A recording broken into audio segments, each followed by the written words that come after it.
All right, so what's the primary point of praying then? I've had people ask me this, like if God isn't gonna, if God already knows everything and God knows what I need before I speak it, which is what we find in the New Testament, and if God, isn't needing my advice on how to run the universe and God already wants to do everything that's good, then why am I praying? What is the point of my praying? So let's think about that for a minute. Some years ago, I asked people on Facebook about their experience with prayer.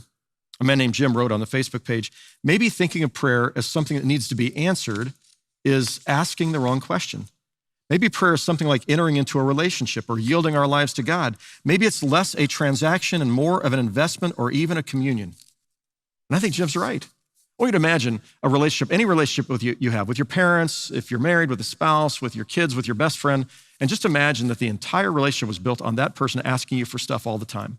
It was never, how are you? Or I care about you, or let's just talk, or how's life? It was always, could you please help me out in this situation? Can you please give me something here? What kind of relationship would that be? And yet for many of us, that's what our relationship in prayer looks like with God. It's constantly transactional. It's always asking for something. And is that really how prayer works? And I think about others who have prayed. There was a woman who said to me on my Facebook page, Ann is her name. She said, prayer too often has become our way of instructing God on how to run the world. To me, it's simply conversation with God. And then she wanted to offer a great analogy. She suggested that prayer might be like what we experienced when we were children and we skinned a knee and we climbed into our parents' lap and they held us tight until we stopped crying. They didn't take away the skinned knee. They couldn't do that.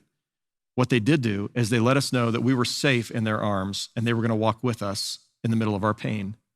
Maybe prayer is more like that.